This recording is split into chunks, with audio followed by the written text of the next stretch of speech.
Muling lumutang tungkol sa flood control projects sa Hagonoy, Bulacan matapos busisiin ang laki ng pondong inilaan para sa mga proyektong dapat sana ay proteksyon laban sa paulit-ulit na pagbaha. Sa kabila ng napakalaking halaga ng pondong inilaan, nananatili pa rin ang problema ng baha sa maraming lugar sa Hagonoy, lalo na tuwing malakas ang ulan at tumataas ang tubig sa Manila Bay. Ayon sa mga nakalap na datos mula sa General Appropriations Act, umaabot sa 5.4 billion pesos ang kabuuang pondong inilaan para sa flood control projects sa Hagonoy, Bulacan mula 2023 hanggang 2025. Mahalagang banggitin na ang mga flood control projects na pinag-uusapan dito ay mga proyektong inilaan at ipinagpatuloy mula sa mga budget cycle na nagsimula noong administrasyon ni dating Pangulong Rodrigo Duterte at nagpatuloy sa mga sumunod na taon. Ibig sabihin, ang pagsusuri sa mga proyektong ito ay hindi lamang nakatuon sa isang panahon o isang administrasyon lamang. Ang mas mahalagang usapin ay kung paano inilaan ang pondo, paano ipinatupad ang mga proyekto, at kung naging epektibo ba ang mga ito sa pagbawas ng problema sa baha. Dahil ang pera ng bayan ay may pananagutan kahit nagbabago ang mga namumuno. Ang bawat pondong inilaan para sa flood control ay dapat may malinaw na resulta at dapat maramdaman ng mga mamamayang matagal nang naghihintay ng solusyon. Para sa buong lalawigan ng Bulacan, umabot sa 11.9 billion pesos ang inilaan para sa flood control projects noong 2023.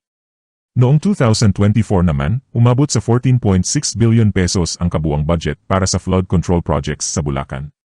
At hindi pa kasama rito ang iba pang programa na may kaugnayan sa infrastructure at flood mitigation projects. Dito pumapasok ang malaking tanong tungkol sa epekto ng napakalaking pondong inilaan. Kung bilyon-bilyong piso ang ginagastos taon-taon, inaasahan ng publiko na makikita ang malinaw na pagbabago sa mga lugar na matagal nang nakakaranas ng baha. Sa pagsusuri ng mga proyekto sa Hagonoy, makikita na iba-iba ang pangalan ng mga programa, ngunit halos isa ang layunin. May Flood Management Program, may Sustainable Infrastructure Projects Alleviating Gaps o SIPAG, at mayroon ding o Flood Mitigation Structures Protecting Public Infrastructure Facilities. Magkakaiba man ang tawag, ang layunin ng mga ito ay protektahan ang mga komunidad laban sa epekto ng pagbaha. Noong 2023, malaking bahagi ng pondo ang inilaan sa Hagonoy. Kasama rito ang mga proyekto tulad ng construction of revetment along Hagonoy River and its tributaries sa Barangay Santa Elena. Ang revetment ay isang uri ng proteksyon sa gilid ng ilog upang maiwasan ang pagguho ng lupa at maprotektahan ang mga lugar na malapit sa tubig. May mga proyekto na nagkakahalaga ng milyon-milyong piso bawat isa. Ngunit sa pagsusuri ng mga listahan ng proyekto, lumilitaw ang magkakaparehong uri ng proyekto at magkakaparehong halaga sa iba't ibang taon. Noong 2024, patuloy pa rin ang malaking alokasyon para sa flood control projects sa Hagonoy. Umaabot sa mahigit 2 billion pesos ang kabuuang inilaan para sa iba't ibang programa gaya ng Flood Management Program at SIPAG. Noong 2025 naman, mayroon pa ring mga nakalistang proyekto na umaabot sa 1.365 billion pesos. Sa kabuuan, 5.4 billion pesos ang pondong inilaan para sa flood control projects sa Hagonoy sa loob ng 3 taon. Ngunit sa kabila nito, nananatiling problema ang pagbaha.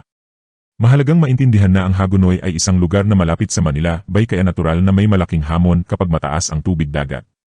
Ngunit hindi nangangahulugan na wala nang magagawa upang mabawasan ang epekto ng baha.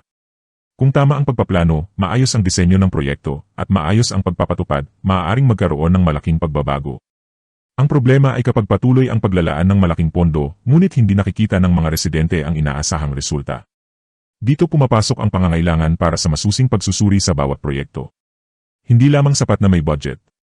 Mahalagang malaman kung saan napunta ang pera, anong proyekto ang natapos, gaano ito kaepektibo, at kung sino ang may pananagutan sa pagpapatupad. Kasabay nito, naging usapin din ang panukalang paggawa ng panibagong master plan para sa flood control. Mahalaga ang pagpaplano sa isang malaking problema tulad ng baha. Ngunit ang isang bagong plano ay dapat nakabatay sa malinaw na pagsusuri sa mga nagawa ng proyekto at sa mga naging pagkukulang sa nakaraan. Kung bilyon-bilyong piso na ang nailaan, kailangang ipaliwanag kung ano ang naging resulta ng mga naunang proyekto bago maglaan muli ng panibagong malaking halaga. Dahil ang pera ng bayan ay hindi lamang numero sa budget. Ito ay pera ng mga Pilipino na dapat magresulta sa konkretong serbisyo. Hindi lamang Hagonoy ang dapat tumingin sa usaping ito. Ang buong Bulacan at iba pang lugar na nakakaranas ng pagbaha ay may karapatang malaman kung paano ginagamit ang bilyon-bilyong pondong inilaan para sa flood control.